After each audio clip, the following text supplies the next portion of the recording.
Assalamualaikum warahmatullahi wabarakatuh. Pemirsa channel kantor berita PCNU yang budiman. Alhamdulillah sore ini kita bertemu kembali dalam acara bincang-bincang Aswaja bersama saya Muhammad Idham Holik, dan dalam kesempatan ini kita akan berbincang-bincang mengangkat tema yang saat ini sedang menjadi perbincangan di seluruh masyarakat kita tentang wabah COVID-19. Dan telah hadir di tengah-tengah kita, yang pertama kita hadirkan Ketua Lembaga Kesehatan PCNU Sidoarjo, Dr. Iqbal Faizin. Assalamualaikum Pak Dokter. Waalaikumsalam. Beliau selain sebagai Ketua Lembaga Kesehatan PCNU Sidoarjo juga berprofesi sebagai dokter. Dan yang kedua, hadir juga bersama kita Kiai Haji Masrur SAG MHI. Assalamualaikum Kiai. Waalaikumsalam warahmatullahi wabarakatuh. Pemirsa, masalah penyebaran virus corona atau yang sangat populer disebut COVID-19 ini sungguh menimbulkan masalah yang begitu serius di masyarakat kita. Oleh karena itu kita nanti akan berbincang-bincang agar kita sebagai masyarakat ini juga mengerti sebenarnya bagaimana cara kita mengatasi penyebaran COVID-19 ini dengan cara proporsional. Nah pemirsa, untuk pertama kali saya ingin bertanya ke Pak Dokter terkait COVID-19 ini. Sekarang ini masyarakat, pemerintah, dan seluruh komponen bangsa ini secara serius sedang berjuang, berperang melawan penyebaran COVID-19. Tetapi namanya perang, kita harus tahu karakter musuh yang kita hadapi itu. Jadi kalau kita menghadapi ribut-ribut, menghadapi penyebaran COVID-19, pertanyaan penting yang ingin saya sampaikan itu mungkin ini mewakili masyarakat secara umum dan khususnya warga NU. Sebenarnya karakter sifat dari COVID-19 ini dan cara penyebarannya ini bagaimana? Baik, terima kasih Mas Idham. Jadi memang COVID-19 atau COVID-19, COVID itu sebetulnya kepanjangan dari coronavirus disease 2019, atau kalau dibahasakan Sidoarjo itu penyakit corona. Penyakit corona. Ya, penyakit corona. Yang terkenal itu kan corona. Ya, penyakit corona 19 itu ditemukan tahun 2019. Itu pada dasarnya adalah penyakit yang disebabkan oleh virus.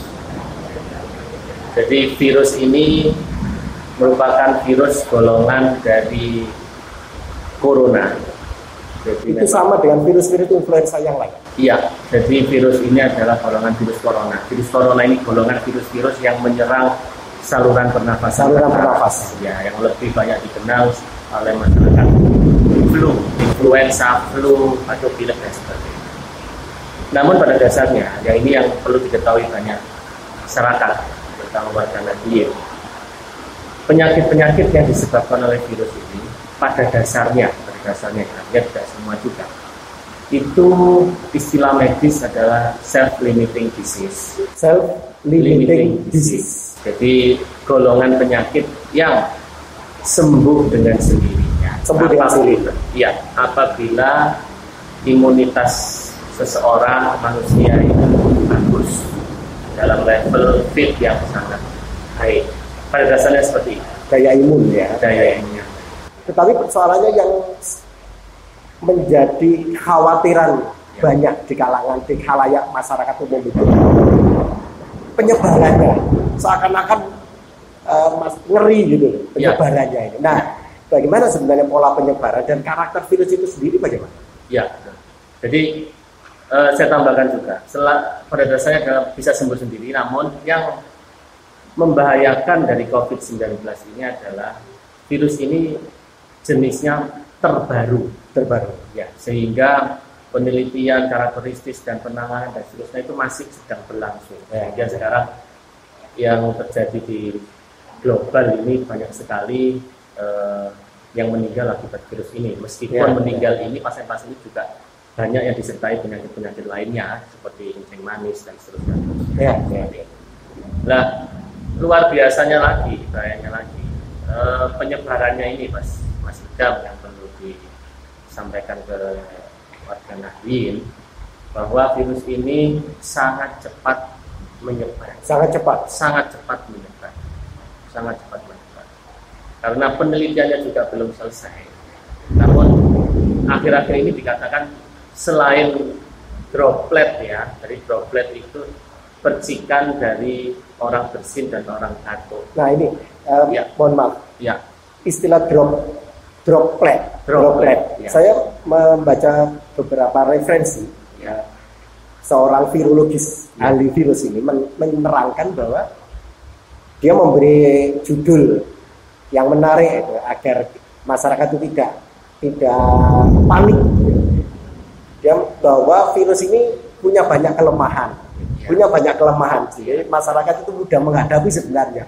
Nah, saya tertarik tulisan itu. Nah, dalam tulisan itu beliau menjelaskan bahwa virus ini, COVID-19 ini hanya bisa bertahan hidup melalui media yang disebut inang itu. Kalau tidak ada media dia hidup, dia mati dengan sendirinya. Nah, dia menjelaskan bahwa virus corona ini bisa hidup, eksis dan berkembang biak, lalu menyerang manusia itu dalam media yang disebut apa tadi? Droplet. Droplet ini apa ini? Ya. Dan bagaimana nanti ini bisa menjadi media media yang menyebarkan virus ini? Ya.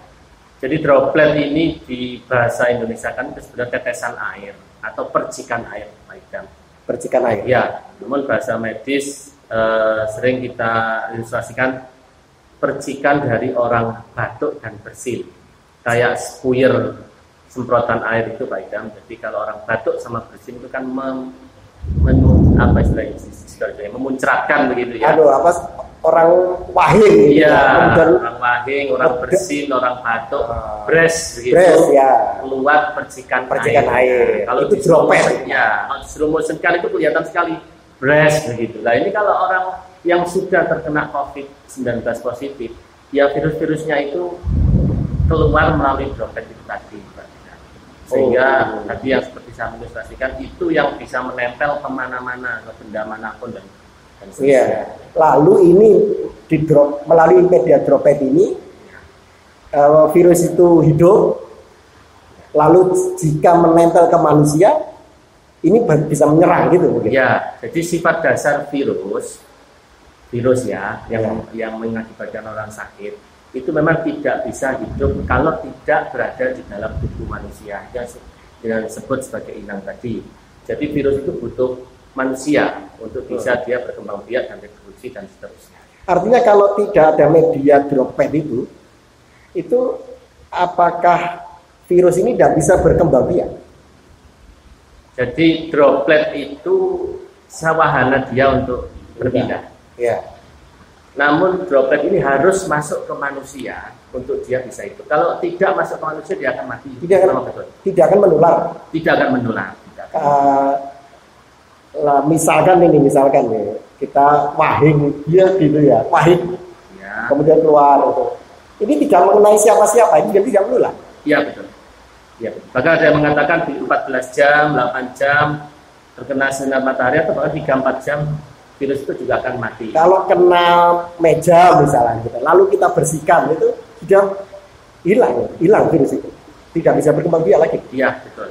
Artinya kan ini kita bagaimana mampu menjaga kebersihan sebenarnya. Iya. Tapi lalu dalam situasi seperti ini kan sudah menyebar ini, Pak Dokter, virus ini dan sudah menjadi masalah secara keseluruhan di masyarakat kita ini. Ada sudah terjangkit ratusan orang ini. Lalu bagaimana cara mengatasi agar tidak meluas penyebaran ini? Jika dasar persoalannya adalah media penyebaran melalui droplet itu. Droplet itu. Ya. Ini gimana ini? Ya, memang yang lebih penting sekarang itu adalah bagaimana virus ini tidak menular, menyebar dan seterusnya lebih banyak, supaya daerah-daerah yang belum ada ini juga tidak jadi ada orang yang terkena COVID-19. Nah, salah satunya dengan kebijakan pemerintah tentang social distancing. Ya. Ini konteksnya bagaimana dengan usaha menghindari penyebaran? Ya. Penjelasannya secara medis bagaimana ini? Dan tadi ada droplet itu tadi. Ya, betul. Memang social distancing kan sekarang banyak digaungkan. Bahasa Jawa mungkin sekarang jaga jarak atau neng omah wae, masa jalur dan begitu ya. Nah, itu memang cara yang sangat efektif untuk mencegah COVID ini biar tidak lebih menular, dan memang harus betul-betul kita lakukan karena mengingat Surabaya dan Malang ditetapkan oleh gubernur juga ada zona merahnya, Sidoarjo juga ada 3. Nah, ini kalau tidak kita sadari diri sendiri untuk mengisolasi diri sendiri, untuk menjaga kebersihan, menggiatkan gerakan masyarakat hidup dan sehat, itu nanti juga ya naudzubillah supaya kita tidak tertular oleh penyakit. Oke, yang dengan demikian sebenarnya yang harus menjadi perhatian agar media berkembang biaknya virus corona ini tidak ada, ya. Kita upayakan orang-orang yang sakit gitu ya di rumah. Jadi cegah wahing nulari yang lain gitu ya. Betul. Nulari yang lain. Lalu ada kebijakan social distancing, menjaga jarak. Ya. Konteksnya berarti ini untuk meminimalisir penyebaran. Jadi yang paling penting adalah orang yang sakit COVID-19. Ya, isolasi. Orang ini, lingkungan ini harus betul-betul, kalau memang sudah ada, harus betul-betul menjaga bagaimana dia biar tidak berinteraksi dengan yang lainnya. Nah, ini yang konsep dasar dari social distancing, dan tidak menyebarkan virus ini kemana-mana. Intinya membatasi penyebaran, lalu yang sudah positif bisa diisolasi sehingga virusnya mati gitu ya, sehat kembali gitu ya. Ya, orangnya sehat kembali, droplet dari orang yang positif tidak menyebar kemana-mana. Tapi persoalannya ini, saya ke Yai Mas Hun ini kan, untuk membangun kesadaran ya, social distancing ini kan juga saya kira juga sesuatu yang butuh dilakukan sosialisasi, pemahaman ke masyarakat ini. Menurut Yai ini bagaimana sebenarnya upaya yang bisa kita bangun dalam konteks membangun kesadaran di masyarakat agar social distancing ini betul-betul dipatuhi untuk dilakukan semata-mata dalam rangka meminimalisir atau memutus mata rantai penyebaran ini. Menurut Yai bagaimana ini cara membangun kepatuhan ini? Karena itu tidak mudah. Masyarakat kita ini kan masyarakat yang banyak bersosialisasi. Ada kegiatan kumpul-kumpul, ada tetangga meninggal, ada kegiatan kumpul-kumpul doa itu, ada manten, ada kegiatan keagamaan, termasuk sholat berjamaah. Ini bagaimana membangun kesadaran agar ada kepatuhan itu? Ya, begini Mas Ibran, jadi NU sebagai organisasi sosial kemasyarakatan ini juga ikut serta dalam rangka menghadapi bersama ya. Karena memang sejak merebaknya virus COVID-19 ini memang membuat masyarakat kita itu resah. Oleh karena itu NU beberapa waktu yang lalu sudah merapatkan barisan. Di NU itu ada budaya, ada kegiatan dalam rangka untuk memberikan solusi terhadap persoalan-persoalan kemasyarakatan, yaitu Baksul Masail yang dilaksanakan kebetulan PWNU Jawa Timur, tapi pelaksananya di Sidoarjo kemarin. Dari hasil rapat bersama itu menghasilkan beberapa poin. Nah, ini poinnya nih. Yang pertama itu adalah harus dibangun sikap proporsional. Pengertian proporsional ini gimana ini? Hanya proporsional begini. virus ini tidak boleh ditakuti. Karena takut itu pada dasarnya kepada Allah Subhanahu wa taala. Tetapi juga tidak boleh diremehkan. Atau bahasa lain itu takabur. Ini yang dikatakan sebagai sikap proporsional. Takabur itu Allah, apa iya. Dan kenyataannya memang ketika sikap meremehkan itu dimunculkan seperti yang di media sosial itu di negara-negara lain akhirnya juga sangat berbahaya juga kan. Artinya ketika kita sudah berpikir secara proporsional, bahasa yang sudah digaungkan itu kan tidak perlu takut tapi harus waspada. Ini yang dikatakan oleh ini sebagai sikap proporsional. Maka ketika sikap kita ini sudah proporsional, maka berikutnya yang harus dibangun adalah sikap optimis bahwa kita yakin akan mampu menghadapi corona ini. Tapi implementasinya bagaimana? Nah, optimisme ini tentu harus dibangun lewat dua dimensi kan, karena ini NU ya. Satu tentu dohiron, yang kedua tentu adalah batinan. Bahasa NU sudah sangat kental kan itu. Dari sisi dohironnya, artinya optimis kita ini harus dibangun tentu lewat ikhtiar. Lah oleh NU ikhtiar ini kaitannya dengan persoalan-persoalan medis, persoalan-persoalan kesehatan, maka tentu harus dan wajib mengikuti SOP dari Dinas Kesehatan, yaitu yang kaitannya nanti dengan jaga-jaga dan sebagainya, ini posisinya di situ.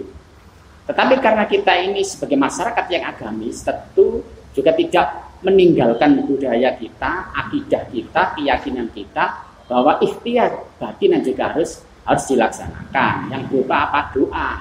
Nah, kaitannya dengan ini para ulama, para masyayikh ini sudah memberikan banyak arahan, banyak resep bahasanya begitu lewat doa-doa khusus dalam hal ini, karena memang dari aspek historisnya ternyata kita juga pernah mengalami hal yang demikian dulu yang sering disebut sebagai taun, wabah kan sekarang itu kan ya corona ini.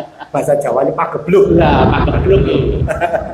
Bahasa yang lebih umum itu kan isuk loro suri mati. Nah, ini ikhtiar, optimis ini harus dibangun lewat kerja nyata. Hanya ikhtiar dohir harus dilaksanakan dengan menggunakan SOP kesehatan, dan ikhtiar batin juga harus dilaksanakan dengan ikhtiar batin lewat doa dan lain sebagainya. Nah, terkait ikhtiar dohir, karena persoalan ini kan juga persoalan yang menyangkut medis lah. Maka pengetahuan dohir, ilmu pengetahuan sekurang-kurangnya pengetahuan umum yang perlu difahami oleh masyarakat tentang virus ini kan juga harus diterangkan ya kepada masyarakat agar tidak ada kepanikan, sehingga ada sifat proporsional itu dalam perilakunya. Ya, benar sekali Mas. Karena masyarakat kita ini terkenal masyarakat yang agamis. Kalau ini tidak dipahami secara proporsional, bisa menimbulkan salah pemahaman, ya, yang juga nanti menimbulkan bahaya yang sangat luar biasa. Salah satu contoh begini, masyarakat kita yang sudah punya keyakinan tinggi ini tahulah bahwa sholat itu wajib, apalagi sholat Jumat, wajib. Maka ketika persoalannya model menularnya kayak seperti itu, lalu bagaimana sikap kita andaikan masuk waktu sholat Jumat kan itu kan, maka ini NU memberikan pemahaman terhadap masyarakat kita agar mereka tidak ada kepanikan, apalagi juga banyak yang menggoreng-goreng itu kan. Nah, salah satu contoh hasil yang kemarin itu hasil Basul Masail. Iya, hasil Basul Masail itu, maka ini tidak bisa disamaratakan. Ya. Tidak bisa disamaratakan. Satu contoh begini, bagi orang yang positif terpapar virus corona, maka para ulama ini memberikan hukum mereka haram untuk Jumatan. Ya. Haram untuk Jumatan. Hukumnya seperti itu. Hukumnya begitu. Jadi mereka ini sudah tidak perlu Jumatan. Bahkan haram kalau mereka. Karena apa? Karena melihat model penularannya, yang hampir dipastikan kalau dia ini Jumatan bersama orang banyak, ya, berpotensi menular. Dan menularkan ini yang lebih berbahaya. Yang berbahaya kan di situ. Ya. Lah kita itu kan sudah berpegang teguh pada prinsip darul mafasid muqaddamun ala jalbil masolih. Jadi menghindari sholat Jumat itu bagus, tapi menimbulkan dampak yang sangat berbahaya, maka dampak ini yang harus didahulukan, menularkan kepada orang. Gitu. Maka itu menjadi haram. Yang kedua, kalau diturunkan dari yang positif tentu PDP Pak Dokter ya istilahnya. PDP. Ya. Bagi pasien yang PDP ini kan belum positif ya, maka orang yang kategorinya begini ini diperbolehkan. Nah, bahasanya sudah turun juga sesuai dengan kapasitas tingkat kebahayaannya. Jadi diperbolehkan untuk tidak Jumatan. Diperbolehkan. Jadi kalau ini nanti itu bisa disosialisasikan, masyarakat ini tidak perlu khawatir. Tapi yang sehat terus alasan. Nah, kalau kita diturunkan lagi bagi masyarakat gitu ya, yang tidak terpapar apapun. Apalagi juga indikasinya pun tidak ada, artinya masyarakatnya itu sudah pinggiran, tidak pernah berkomunikasi dengan orang luar negeri, semuanya sehat dan lain sebagainya. Ya tentu mereka ini wajib, gitu. Ya. Jadi untuk mengatakan apakah ini boleh atau tidak boleh, maka harus dilihat konteksnya. Ya. Jadi tidak bisa saya digebiah uya bodoh asimi. Jadi dilihat statusnya begitu. Apalagi dari pemerintah kan juga sudah memberikan ada zona merah, ada zona kuning, ada zona hijau. Jadi masing-masing punya hukum sendiri-sendiri. Ya ini yang perlu harus diketahui oleh masyarakat kan begitu. Artinya begini, Pak Yai. Kebijakan social distancing ini harus dimaknai bukan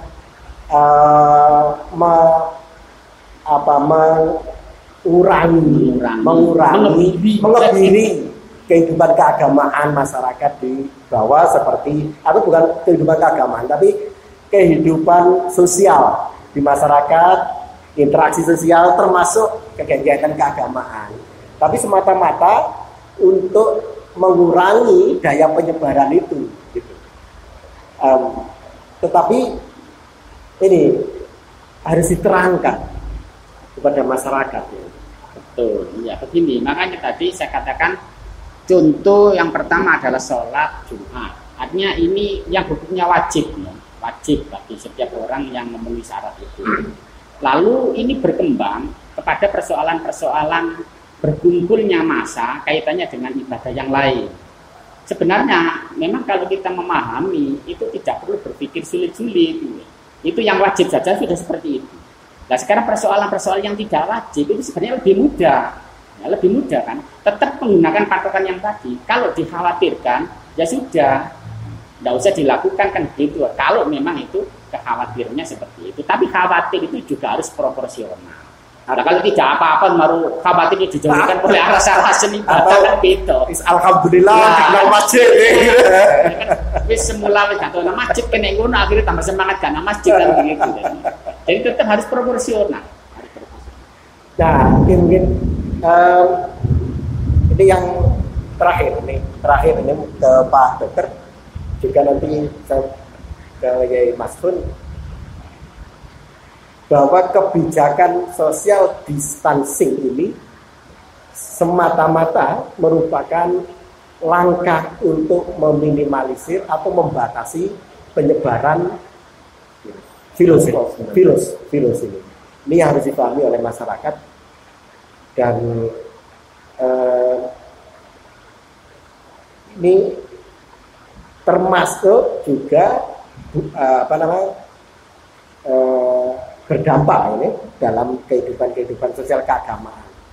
Tapi bukan semata-mata mengurangi kegiatan keagamaan masyarakat. Ini mungkin bagian akhir ini, Pak Dokter dan Pak Yai, selaku Ketua Lembaga Kesehatan PJN Sidoarjo, apa arahan atau pandangan pendapat yang bisa Pak Dokter sampaikan kepada kita semua, masyarakat dan warga Nadiyin khususnya di wilayah Sidoarjo ini? Baik, terima kasih Mas Idam. Untuk COVID-19 ini, wabah COVID-19 ini yang paling penting itu ada 3 poin. Yang pertama, perilaku hidup bersih dan sehat. Yang kedua adalah gerakan masyarakat hidup dan sehat. Dan yang keempat adalah social distancing atau jaga jarak sosial. Yang mana ketiga poin itu endingnya atau tujuannya adalah mencegah penyebaran penyakit ini supaya tidak menjadi lebih banyak lagi. Perilaku hidup sehat itu bisa dijelaskan bagaimana? Ya, jadi perilaku hidup bersih dan sehat salah satu contoh yang sering kita sudah praktekkan dan juga sering kita lupakan adalah cuci tangan pakai sabun dengan menggunakan air mengalir.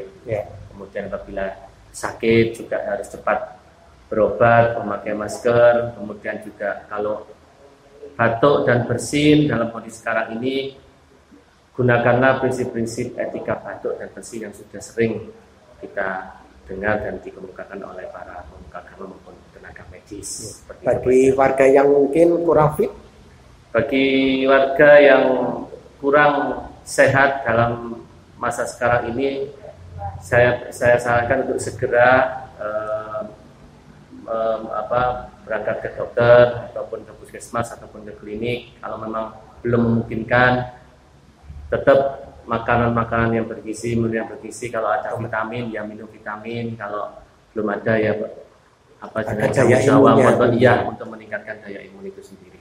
Lalu menjaga jarak agar tidak ada proses penularan. Ya, jadi jaga jarak ini pada saat sekarang kami menganjurkan untuk selalu mengikuti arahan dari pemerintah setempat, baik mulai dari kelurahan, kecamatan maupun kabupaten, dan para tokoh masyarakat, para kiai, para kunyai, dan para gus danding untuk selalu mengikuti info-info yang valid dan hati-hati dengan info-info yang kurang valid, sehingga selalulah memilah info itu melalui institusi atau lembaga yang sangat kredibel untuk melakukan itu.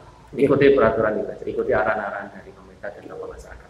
Terima kasih Pak Dokter, dan kepada Yai Maskud bisa disampaikan harapan himbauan kepada warga Nahdien dan masyarakat secara umum agar kita secepatnya bisa mengatasi masalah penyebaran corona khususnya di Sidoarjo.